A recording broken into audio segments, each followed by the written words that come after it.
Olá pessoal, tudo bem? Eu estou aqui hoje para te ajudar, na verdade para te dar algumas dicas do que você pode alegar no seu recurso da multa do bafômetro. Se você tiver feito ou se você tiver se recusado a fazer o teste do bafômetro, esse vídeo é para você. Então fica comigo até o final desse vídeo que eu vou trazer dicas exclusivas para te ajudar no seu recurso de uma dessas duas infrações.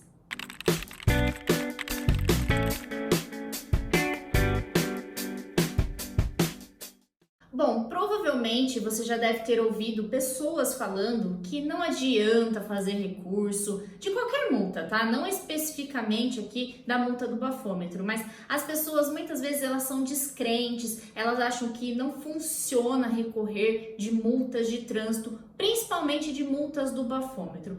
Na realidade, isso pode ser até em termos verdade, porque a maioria das pessoas que elaboram recursos, que procuram fazer as suas próprias defesas, elas não têm o conhecimento técnico necessário para embasar um recurso fundamentado na legislação. Elas não têm conhecimento de tudo que envolve, desde a lavratura de um auto de infração até as imposições das penalidades, medidas administrativas e tudo mais, para que esse auto de infração ele seja válido. Então, nesse vídeo eu quero quebrar todas essas crenças, tá? Eu quero que você acredite que é possível realizar um recurso bem feito, bem elaborado, técnico e com boas chances de ser deferido. Antes de eu começar a falar dos argumentos técnicos para você usar aí na sua defesa, eu queria falar primeiro o que acarreta, essas duas penalidades e quais são as consequências depois que você é autuado ou por fazer ou por se recusar a fazer o teste do bafômetro, tá? Então vamos lá, falando de realizar o teste do bafômetro. Há uma crença, popular que todo mundo fala que o bafômetro ele tem uma tolerância. Na verdade, não é uma tolerância, é uma margem de erro. A tolerância é zero, ou seja, você não pode dirigir com nenhuma concentração de álcool no seu organismo. O que acontece? Nós temos uma margem de erro do equipamento, que é todo equipamento que realiza medições, segundo o Inmetro, ele precisa ter uma margem de erro, de calibração e tudo mais. E a margem de erro do bafômetro, do etilômetro, na verdade, que é o equipamento que realiza essa medição, é de 0,04. Então, se você tiver uma medição de ar alveolar, expelido dos seus pulmões, quando você assopra o bafômetro, se você tiver uma medição acima de 0,05, você já está apto para ter uma autuação por infração ao artigo 165 do CTB. Por outro lado, se você se recusar a fazer o teste do bafômetro, você também terá as mesmas penalidades, que eu já vou falar daqui a pouquinho. Então, no caso de você ser parado em uma blitz da lei seca, você tem três atitudes possíveis, três hipóteses, vamos colocar desta forma. Primeira delas, o condutor ele pode realizar o teste do bafômetro e esse resultado ele ser negativo, ou seja, nenhuma concentração de álcool foi encontrada no ar expelido dos pulmões deste condutor e aí ele é liberado para ir embora para casa.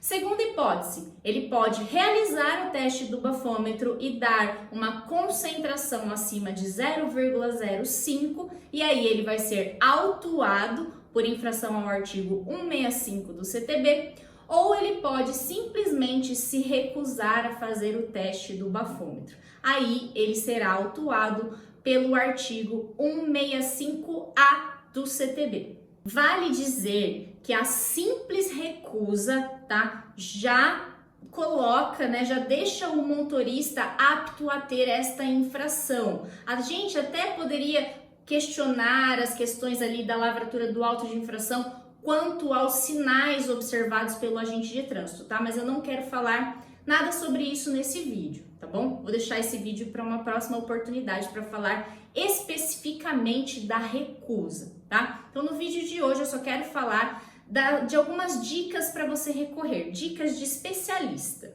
Então, As duas consequências, tanto por fazer o teste e ter resultado positivo, como por se recusar a fazer o teste do bafômetro, são duas. Então você vai ter uma multa no valor de R$ 2.934,70, além da suspensão da CNH por 12 meses. Vale frisar que você só vai ter essas duas penalidades efetivamente impostas, né, tanto no documento do seu veículo como na sua CNH, após esgotados todos os meios de defesa admitidos, né? Todos os meios de defesa em direito admitidos. É isso que fala exatamente o texto da Constituição Federal. Então você só vai ter aplicada essas duas penalidades, ou se você não quiser apresentar defesa, ou depois que for esgotadas todas as oportunidades para você recorrer, a penalidade ainda assim for mantida.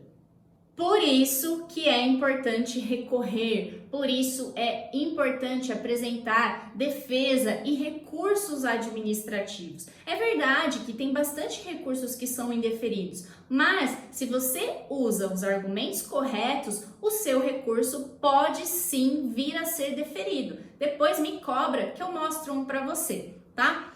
Mas vamos lá, deixa eu falar para você o que você precisa conhecer para você poder recorrer de uma dessas duas infrações. Então, primeira coisa, você precisa conhecer a resolução 432 do CONTRAN, que é a resolução que fala sobre o procedimento para fiscalização do motorista que dirige sobre influência de álcool ou de substância psicoativa, né? Então é essa resolução que você precisa ler, que você precisa conhecer, que você precisa entender para começar a elaborar a sua defesa. É lá que vai falar todos os requisitos do auto de infração, as medidas administrativas que devem ser adotadas, e se alguma coisa que está ali nessa resolução não estiver no seu auto de infração, opa! Já temos um indício de que esse auto de infração é nulo, e aí você pode e deve pedir a nulidade na sua defesa, no seu recurso. Muito bem, leu a resolução 432, você precisa fazer a leitura, óbvio, do artigo 165 ou do 165A lá no CTB, que vai falar de todo o procedimento também do auto de infração, dessa penalidade e medidas administrativas. Outro artigo do próprio CTB que prevê os requisitos do auto de infração é o artigo 280. Anota aí para você não esquecer. Artigo 280 do CTB. Você vai pegar, fazer a leitura desse artigo e verificar se o seu auto de infração está de acordo com essa receitinha do artigo 280, além da resolução 432. Não vai esquecer da resolução, tá?